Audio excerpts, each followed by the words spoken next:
Most parts of it are fun, but then I just get, oh, I just needed some sleep last night. And I got some sleep, but I think it was my own fault that I stayed up on the phone last night. So, but this is wonderful, and I can't believe the feedback that I've been getting. So it's been good. Yeah, absolutely my dream. I mean, I dream to be #1.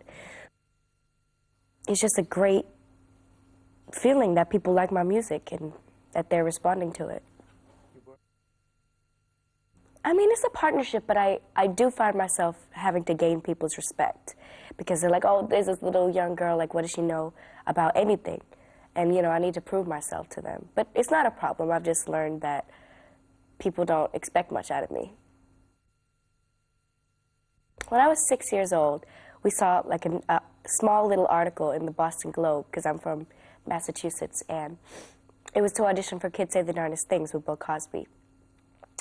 And I was like, Ma, I want to audition for this. So I went and I auditioned, and that was my first television show I did. And then from there I did Kids Say the Darndest Things again in California. And then I did Rosie O'Donnell a few times. I did some talent shows and televised things, commercials, and then, you know, we couldn't keep doing things from Massachusetts because there was nothing like else to do. It was too expensive to keep going to New York, so we moved to California, and I got signed like within a few months, actually, living out there. I was so young, like I was just like, I would sing in front of anybody, so I was just so excited that people like were liking it. It was like no other feeling, and it was really cool. And I was like, wow, I get to see myself on TV, and I get to do what I like to do. It was great. We recorded last summer for like 3 or 4 months, and it was so much fun. We did it in New York, LA, and Miami. And I recorded with some great producers and writers, and I got to write 3 songs on my own. And it was just like everything came together perfectly. And it was the album that I had dreamed of making. It wasn't like that bubblegum pop that some other record companies had wanted me to record. It wasn't too urban, it wasn't too pop, it wasn't this, it wasn't that. And it was everything that I had wanted. You know what, they're all my babies. Like, I don't know if I have a favorite. I like Never Say Goodbye for different reasons. I like the happy song, Baby It's You, We Keep On Keeping On. Like, they're all special to me in different ways, and they all mean something. I take the songs that I write from real life experiences. If I don't have a reference point to something, I can't be singing about it, whether I wrote it or not. So, you know, all these songs, whether I pen them myself, they're like a, you know, piece of my life. I'm sorry, I just hit it. I'm sorry. But they're a part of my life. It, like, whenever it hits me, whenever I'm like, oh, this would be an awesome thing to write a song about. I could even be having a conversation with you, and you might say something, like, really profound. I'd be like, oh, I should really write a song about that. Or it might be, you know, I wrote Keep On Keeping On sitting by my pool, and I was thinking, well, like, there wasn't always a pool. I wasn't always doing well like this. And I wrote it based on that, and just thinking of where I am now and where I was, and that things can't be bad for so long. Or you might be in the studio, and you might be listening to the track and, like, feeling it out, and you're like, okay, this is what this track makes me feel. Or this is what I went through today.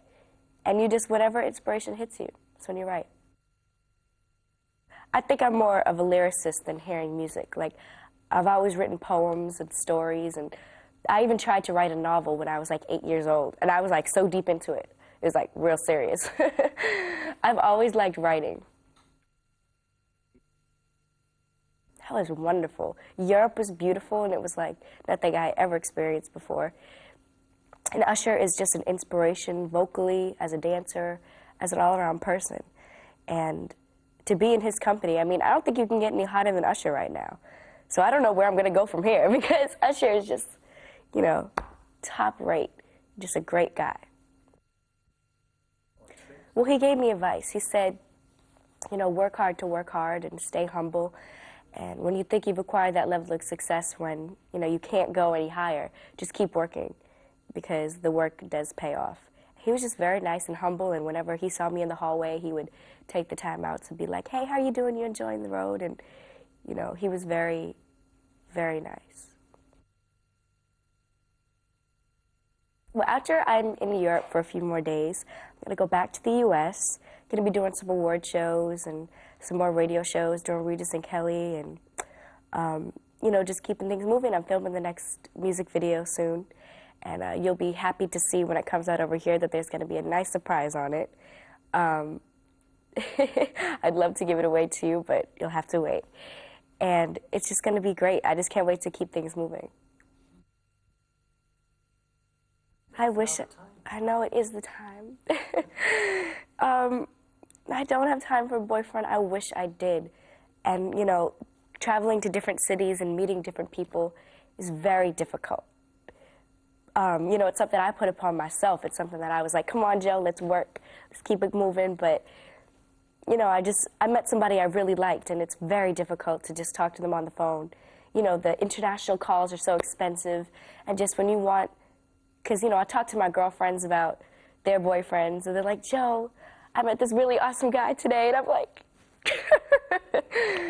but, you know, as long as I have my telephone calls, as long as I have my memories, I'm all set for a while. My friends are the best. I have a good, close circle of friends, and my best friend in Florida, she moved from Boston to Florida like a year ago. She's always there for me, whether in person or not. Well, I want to be #1 on everywhere, like Usher was just this year. I mean, I want to prove people wrong, I guess you could say. Because for the longest time, you know, people in my hometown and even some of my family did not believe that this would happen. And that now that I'm acquiring success, they're like, oh, I always believed it. But no, you didn't. You did not believe it. I just want to prove people wrong, and I just want to, you know, fulfill my dreams. And that's exactly what I'm doing. I'm doing what I love, and people are liking it. And I want to explore more writing. I want to win a Grammy. I want to see more of the world. I want to make a difference somehow. I don't know how I'm going to do it, but I will. Yeah, I think it's just for every young woman, like growing up and being a teenager and trying to find out who you are. But for me, it's a little different because I'm growing up in front of a camera. But I've always liked to be in front of a camera. I've been a ham. Like, I like to be in the spotlight, and I like to, you know, this is what I love. So I think it's just something that everybody goes through at one point in their lives. And I've always been a little more mature, so, I mean, I don't know how to take that. But as long as I have my friends, and I have guys, and I have my family, I think I'll be all set.